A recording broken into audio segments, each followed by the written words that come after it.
كتعاوننا مع الناس كتعوض، لكن مع الاسف الشديد الوقت ما كيتعوضش.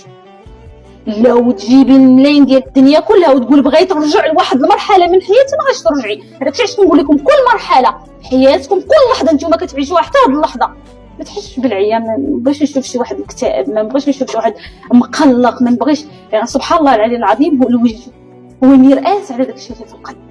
غير من الوجه ديالك غادي نقول لك انت شنو المشاعر اللي كتفكري فيها دابا، شنو الاحاسيس اللي انت كتحسي بها دابا. مقلقه مهمومه كنفكر عندي شي مشكل، شوفوا كنقول لكم دائما داخل الحصه خلوا داكشي برا.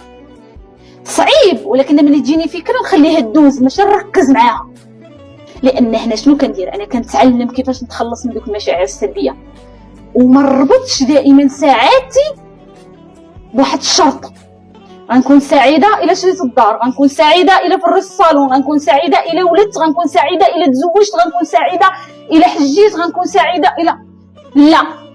ما تربطيش السعاده ديالك بواحد الشرط، لان بزاف الناس مع الاسف ملي كيربطوا السعاده ديالهم شرط من شروط كيجي ديك الحاجه.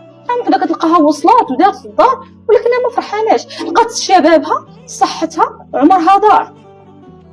شحال من وحده قالت غادي نفرش لان شنو الانسان، شنو الانسان بطبعه ما قانونش، الانسان ما كيقنعش، سالا من هذه بغى هذه، سالا من هذه بغى هذه، لان هذه سنه الحياه.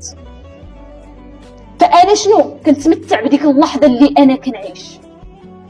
وشوفوا وصفقوا على راسكم بعد، تعلموا تصفقوا على راسكم، تعلموا غير ان حضوركم هنا راه انجاز. الله يرضي عليكم، هذه خاصكم تفهموها وتقبلوها. حضوركم هنا انجاز. غتقول لي كيفاش اكوتش انجاز؟ انجاز لانني انا نجي في هذا الصهد وتكون عندي واحد القدره وانني جايه وباغا نتعلم.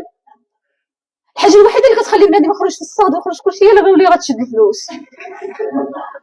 ما كاينش يعني، ما كيشوف طوموبيلات، ما كيشوفش صهد، ما كيشوف والو، غادي معمر راسو بفكره وحده راه غيشد الفلوس. اما ما تباقي كيبقى يخطط وكيجي العجز.